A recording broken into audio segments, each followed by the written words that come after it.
All right, so we're out in the desert at Hammers, and the last Starlink video I did really well. It actually kind of blew up on YouTube Shorts. So I decided we're gonna do an updated video because we got a bunch of new stuff. So my main gripe with Starlink was it was kind of always a pain in the ass to set up because I had to throw it on the roof, run it through a window, and route all the wiring. So I went on Amazon and bought this super short barrel connector or Starlink to USB-C. It's like a 5-foot cable, and we're gonna plug it into our brand new EcoFlow Trail 300, and boom, check that out.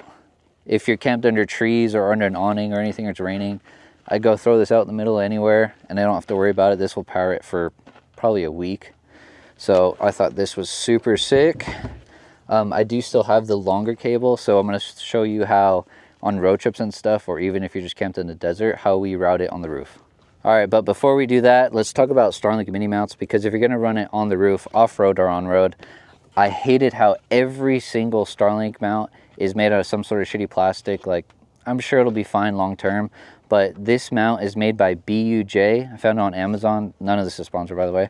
The whole entire mount is actually aluminum. It wraps around the Starlink all the way. The most importantly, the magnets are actually mounted into the aluminum. It has a plastic top cover that's like 1/4 inch thick, wraps all the way around.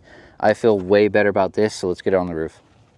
Okay, we are now roof. I plugged in the 30-foot or whatever it is, the Starlink USB-C cable that you can buy on their website. Ow. That goes right in the middle of the truck. I'm going to throw this cable down the back of the GFC, and we're going to run it through the back window. Alright, so we just ran the Starlink along the roof, dropped it down the back window on the Tacoma, behind the fridge, ended up here. We're going to slam it into the EcoFlow Delta 3. Not sponsored, even though I wish it was.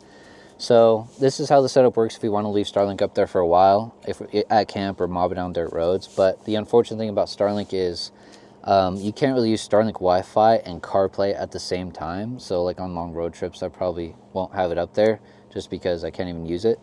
So if you have a solution for that, let me know. Anyway, peace.